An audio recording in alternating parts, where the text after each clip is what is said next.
안녕하세요. 청년이여 정치하라 청년정치연합입니다. 오늘의 주제는 대통령 고유권한, 똥싸기, 머리박기, 목매달기, 대통령 독박 책임이라는 주제로 진행하도록 하겠습니다.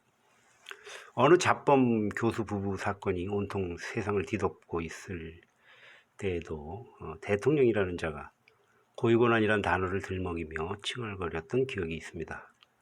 당시의 지인 하나가 이 대통령의 변명에 속아 넘어간 것인지 선동이나 세뇌가 된 것인지 가르쳐주고 설득을 할까 하다가 이른바 대깨문이라는 전염병 환자 증세가 보여서 이런 환자들은 가르쳐줘도 못 알아듣더라고요. 그래서 그만두었는데 그때와 비슷한 상황이 다시 재현되는 것 같아 아는 척 좀 하려고 이 동영상을 올립니다. 보통 사람, 일반 국민이 가진 고유 권한과 대통령이 가진 고유 권한을 비교해서 살펴보겠습니다. 먼저 고유 권한, 사전적 의미를 네이버 검색을 통해 살펴보겠습니다. 본래부터 가지고 있는 특유한 권리나 권력이 미치는 범위, 이렇게 되어 있네요.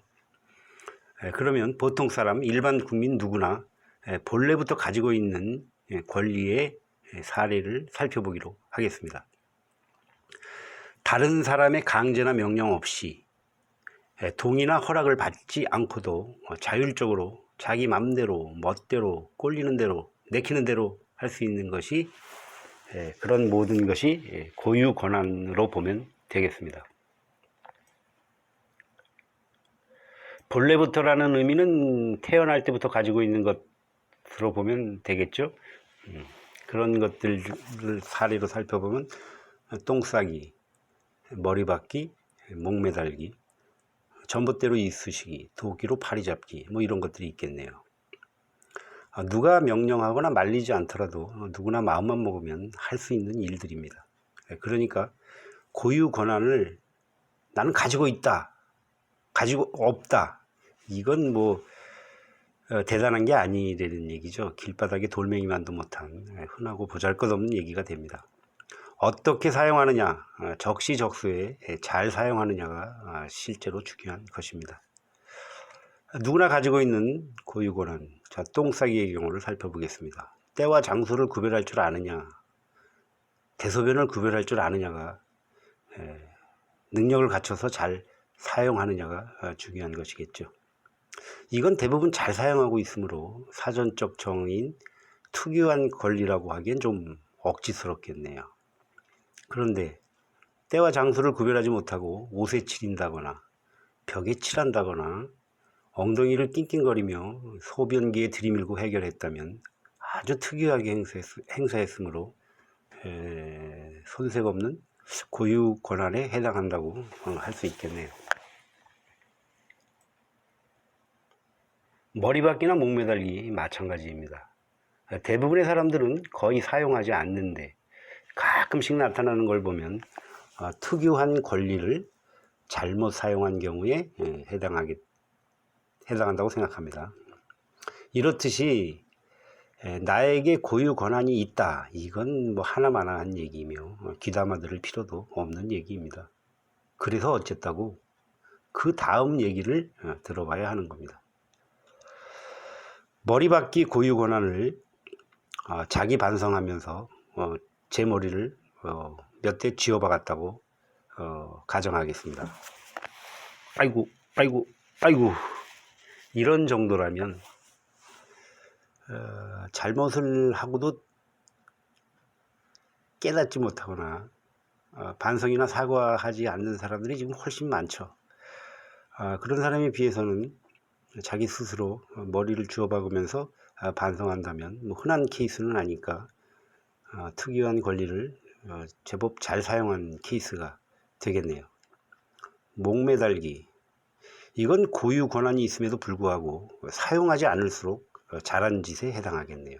즉 고유 권한이 있다고 해서 무조건 쓰고 보는 것이 능사가 아니라 양보하고 포기할수록 현명한 권한일 수도 있습니다.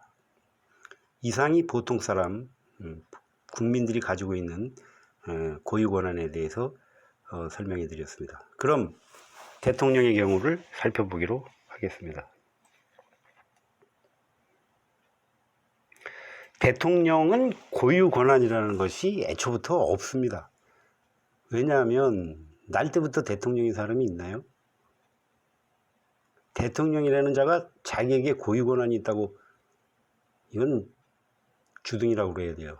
이런 말을, 헛소리를 짓거리는 건 대통령의 입이 아니라 주둥이. 주둥이를 나불거리는 것은 아주 무식하거나 권력에 취해 미쳤거나 둘 중에 하나입니다. 무식한 것이라면 가르치고 타일러하고, 미친 것이면 빨리 전문의에게 보내야 합니다. 한 가지가 더 있네요. 알면서도 모른 척 거짓말, 뻥, 개구라일 수도 있습니다. 이런 경우에는 어떻게 해결해야 될까요? 제가 알고 있는 방법은 몽둥이 찜질이 가장 좋은 방법 같은데, 여러분들도 또 다른 좋은 방법을 생각해 보시기 바랍니다. 대통령만 가지고 있는 권한, 그것은 고유 권한이라고 하는 게 아니라 법률적 권한이라고 해야 맞는 겁니다.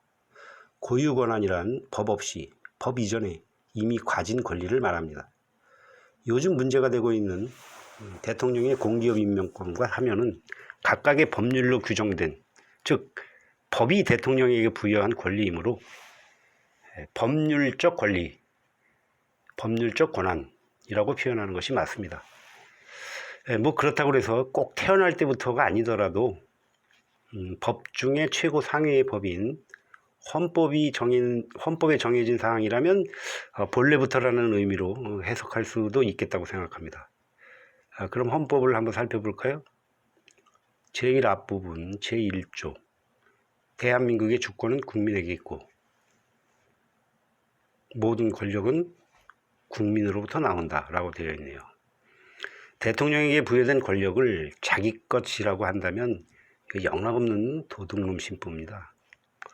필요할 때 잘 쓰다가 되돌려주라고 국민이 잠시 빌려준 것을 마치 태어날 때부터 자기가 가지고 있던 자기 것이라고 생떼를 쓰는 것에 불과합니다.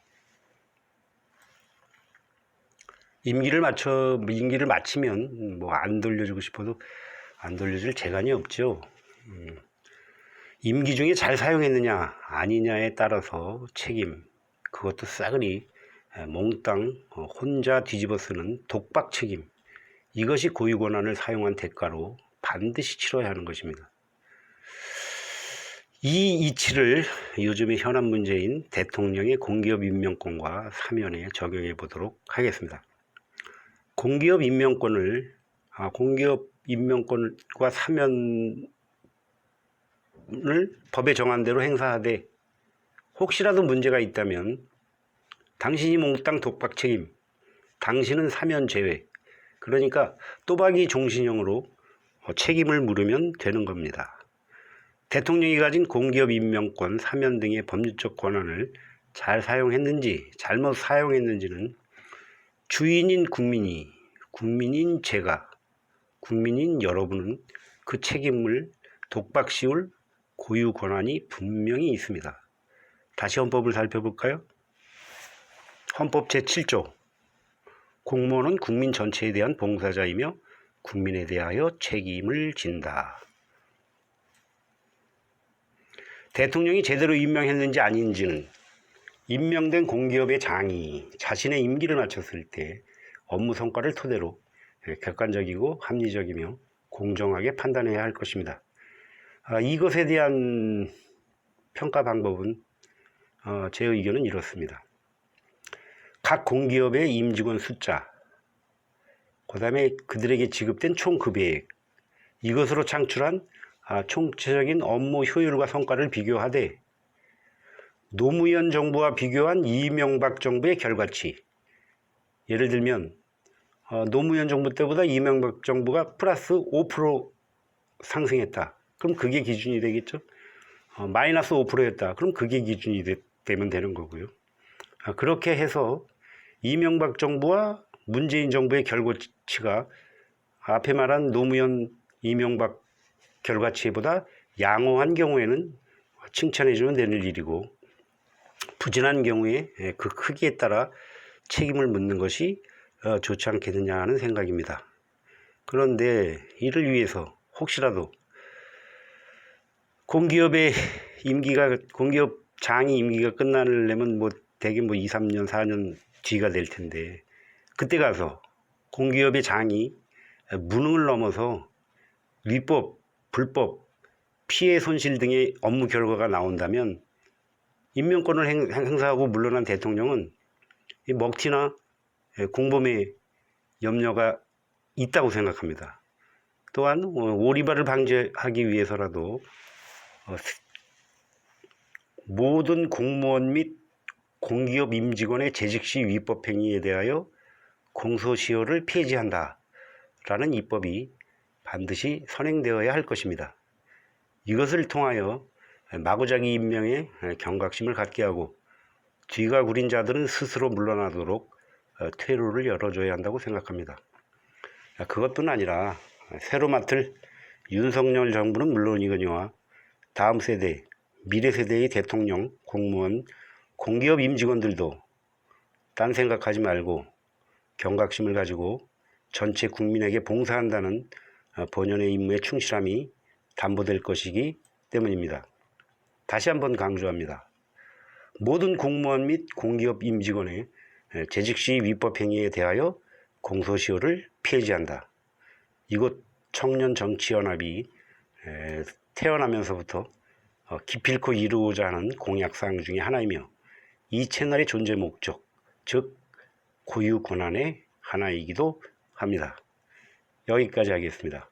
함께해 주신 여러분 대단히 감사합니다.